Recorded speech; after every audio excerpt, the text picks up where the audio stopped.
Saya akan sebutkan misal salah satu contoh kisah. Ibnu Qayyim rahimahullah Al-Jauzi mengangkat kisah tentang Abi Qudamah, ya. Seseorang yang disebutkan namanya oleh beliau. Sudah pernah saya sebutkan cerita ini belum?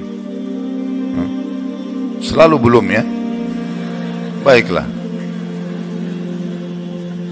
Abi Qudamah, kata Ibnu Jauzi, adalah seseorang yang suka berjihad. Di zaman dulu, zaman tabi'in, suka berjihad, berperang. Dan dia selalu memotivasi orang untuk berjihad. Ditanya di salah satu masjid itu, dia lagi pulang dari jihad, pengalaman apa yang paling berkesan bagi anda di kancah peperangan jihad? Dia bilang, kisah seorang anak muda yang bertemu bidadari. Maka orang tanya, seperti apa ceritanya? Dia bilang, satu waktu saya pulang ke negeri saya, di kotanya. Kemudian saya motivasi orang untuk berperang, berjihad. Sampaikanlah motivasi, ayat-ayat, hadis, kisah-kisah nyata. Sampai orang-orang pada termotivasi untuk berjihad. Dia bilang, setelah selesai saya pulang, besok saya ingin bentuk pasukan, bergabung dengan pasukan muslimin untuk berjihad, ya.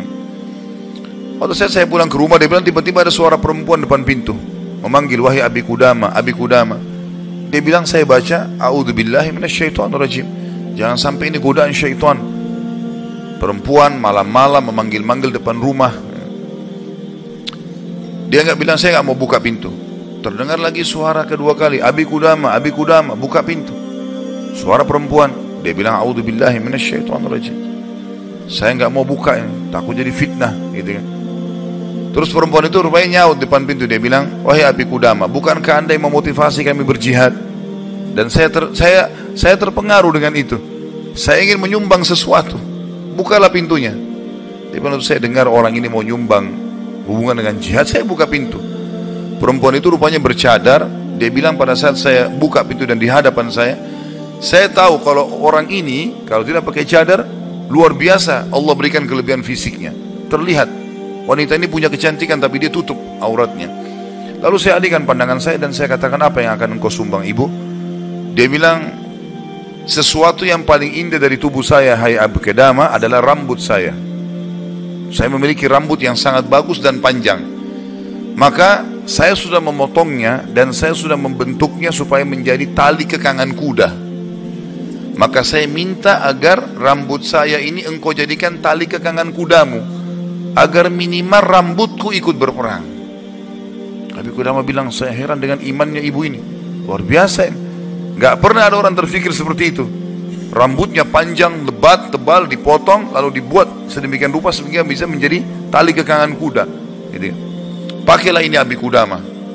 Abi Qudamah bilang, baiklah, diambil.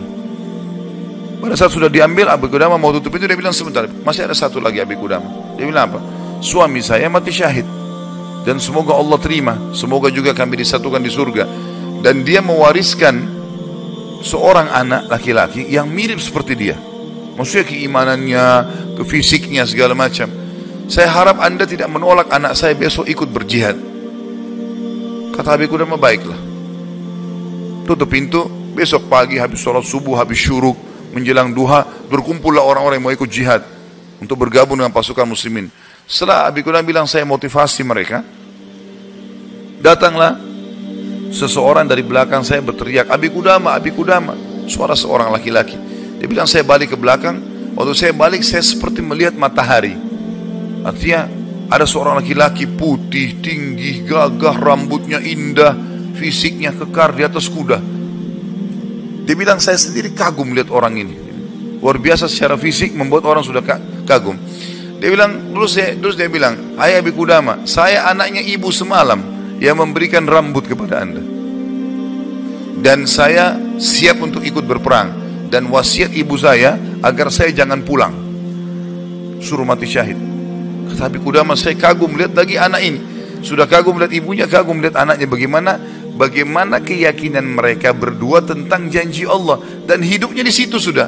Lingkup hidupnya itu adalah yang dijanjikan oleh Allah dan Rasulnya. Udah, Allah bilang dapat ini, ya sudah, dia yakinkan iya. Sholat dapat ini, puasa dapat ini, jihad dapat ini. Yakin, tidak ada keraguan. Hidupnya terbentuk di situ. Itu yang dijalani sama dia. Dia yakin meninggalkan juga dosa, ini adalah pintu yang baik. Kalau dia buat, dia akan jauh dari Allah. Maka dia berada di lingkup itu, kendaraan itulah. Kata Abi Qudamah, baiklah anak muda, kau masih muda, gitu kan. Saya akan letakkan kamu di bagian belakang pasukan. Anak muda itu diam. Dia bilang, Abi Qudamah bilang, ini saya tentu simpulkan ceritanya ya, karena saya tidak hafal secara lafaz letter tentang kisah, tapi saya datangkan poinnya gitu. Kata Abi Qudamah, waktu perang lagi berkecamuk, tiba-tiba anak muda ini sudah ada di depan. Lalu saya lihat dia, dan memang di pikiran saya dia bilang cuma anak muda itu saja. Saya datangin dia, hai anak muda, mundurlah. Kau masih muda, belum berpengalaman, gitu kan. Saya khawatir atas dirimu. Dia bilang, wahai Abi Qudamah, Allah berfirman, hai orang-orang beriman, kalau kalian bertemu dengan orang kafir, jangan kalian mundur. Allah bilang, jangan mundur, Anda suruh saya mundur, gitu. Gitu. Kata Abi Qudamah, saya nggak bisa bantah ini karena dia pakai ayat. Gitu. Maka saya pun berada di sebelahnya sampai akhirnya karena perang lagi berkecamuk terpisahkan, otomatis terpisahkan. Waktu pasukan lagi istirahat, saya coba cari anak muda ini. Saya nggak cari, pikirannya sudah nggak ada yang lain. Targetnya anak muda ini gitu. Itu betul-betul menarik perhatian dia. Dia bilang begitu saya lihat orang lagi istirahat semuanya karena capek berperang. Maka saya lihat anak muda ini sibuk menyiapkan makanan para mujahidin, mengikatkan tali kudanya, menyiapkan rumput kudanya. Pokoknya dia sibuk dengan itu. Jadi dia betul-betul menikmati apa yang sudah Allah dan Rasulnya perintahkan. Ini targetnya dan ini benar bagi saya. Selesai. Ini adalah konsep hidup saya. Gitu. Maka Abi Qudamah bilang, saya kagum melihat anak muda ini. Kemudian perang berkecamuk lagi. Berkecamuk lagi, yang kedua kali. Kemudian pada saat lagi maju, saya lihat anak muda itu di depan. Saya datangin lagi, hai anak muda, ke belakang lah. Dia bacain lagi ayat. Wahai Abi Qudamah, Allah berfirman, hai orang beriman, kalau bertemu dengan orang kafir, jangan kalian mundur. Bagaimana Allah bilang jangan mundur, Anda suruh saya mundur? Abi Qudamah diam, tidak bisa bantah karena dikatakan ayat. Berkecamuk peperangan, dipisahkan oleh prajurit yang saling serang satu sama yang lain, sampai ini tiba malam hari, waktu istirahat. Kata Abi Qudamah, dua pasukan istirahat. Lalu saya cari, di mana anak muda ini? Di kemah mana dia?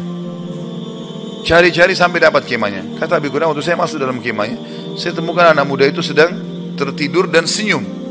Senyum lebar gitu. Saya penasaran anak muda ini lagi mimpi apa gitu. Dia bilang, saya tunggu sampai senyumnya sudah redah. Kemudian saya tepuk, bangunkan. Hai anak muda, bangunlah. Apa yang kau lihat dalam mimpimu? Kata anak muda ini, demi Allah wahai Abi Qudamah, saya melihat saya masuk ke surga. Saya masuk surga, saya lihat taman-taman, saya lihat pelayan-pelayan, lihat luar biasa surga yang luas. Dan saya lihat seorang wanita yang sangat cantik, saking cantiknya sampai saya tidak sabar untuk menjamahnya. Gitu kan. Lalu dia mengatakan, belum waktunya hai suamiku. Padahal sebenarnya anak muda ini belum menikah. Ya. Lalu dia bilang, engkau, perempuan itu bilang, engkau akan bertemu dengan aku besok siang. Kata anak muda itu, setelah itu Anda bangunkan saya. Dan saya berharap Allah membuat saya mati syahid besok. Untuk mendapatkan apa yang Allah janjikan. Yang jelas, kata Abi Qudamah, saya kagum. Artinya Abi Qudamah pun sekian tahun berjihad belum pernah mimpi seperti ini. Gitu kan? Besok pagi dia bilang berkecamuk lagi peperangan. Saya temukan anak muda itu di depan. Terus dia menyerang musuh. Gitu kan? Sampai akhirnya peperangan selesai. Dan sudah menang muslimin. Korban banyak di musuh dan di orang muslim. Anak Abi Qudamah bilang, target saya mengejar mana? Cari anak muda ini. Terbunuhkah atau belum terbunuhkah? Dicari. Dia bilang, saya cari di jenazah prajurit muslim yang disusun. Ternyata ada bergeletakan. Saya temukan ada anak muda itu penuh dengan darah gitu. Ya. Tapi masih hidup.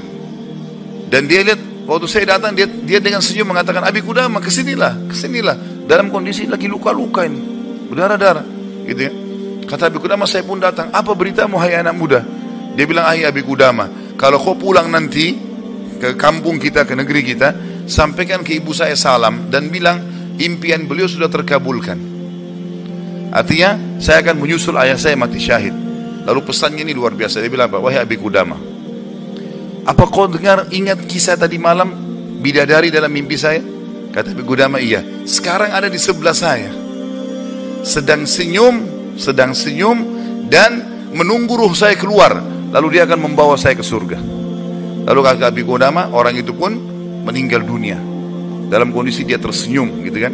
Maka Abi Qudamah bilang, saya menangis, gak bisa menahan melihat luar biasanya. Ibunya luar biasa, anak muda ini luar biasa, 17 tahun punya kelebihan fisik yang mungkin tadi saya bilang, kebanyakan kita di Indonesia dihabiskan pada hal yang foya-foya, coba-coba kemaksiatan, ini semua omong kosong nih, dari syaitan, bukan begitu. Anak muda ini dididik oleh ibunya untuk targetnya surga. Bagaimana berperang mati syahid, seperti itulah. Kata Abi Qudamah, saya pun menguburnya. Waktu kami pulang ke negeri kami, target saya ke rumah ibunya, bukan ke rumah saya lagi. Orang semua pada pulang ke rumahnya, ketemu keluarganya. Dia bilang, saya cari ibunya anak muda itu. Begitu dapat rumahnya, saya ketuk pintu, dibuka. Ibu itu buka. Ibu itu begitu lihat saya tahu Abi Qudamah. Dia bilang, wahai Abi Qudamah, apa kau datang berbelasungkawa atau kau datang untuk membawa berita gembira? Kata ya Abi Qudamah, apa maksud anda ibu?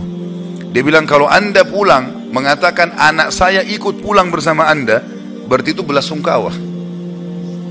Saya nggak mau anak saya pulang, mau mati syahid. Tapi kalau anda bilang anak saya mati syahid, berarti itu berita gembira. Abi Qudamah bilang, saya nggak tahan menangis. Lalu saya mengatakan, ibu, berita gembira, Allah sudah kabulkan impianmu. Anakmu telah menyusul suamimu dan semoga Allah kabulkan. Ibu itu menangis, sujud syukur kepada Allah, gara-gara berhasil anaknya menjalankan perintah Allah. Ini yang banyak luput dari kita nih. Kita malah bangga kalau anak kita yang cantik keluar dengan telanjang sana sini, terbuka auratnya, atau mungkin meninggalkan pesantren dan sekolah di sekolah yang tidak ada pendidikan agamanya, atau keluar ke negara-negara kafir yang akhirnya mereka terdidik dengan hal-hal yang tidak baik, hanya karena bangga dengan urusan dunia, bukan bangga dengan urusan akhiratnya. Padahal itu tanggung jawab kita, kan? Jadi teman-teman sekalian, menanamkan muraqabah, yakin kalau Allah mengawasinya, yakin akan janji Allah terhadap ibadah yang dia kerjakan, yakin ancaman Allah kalau dia melanggar. Maka ini poin yang sangat penting, ini yang sedang kita bahas. Masalah bagaimana dia mendidik jiwanya dalam masalah muraqabah.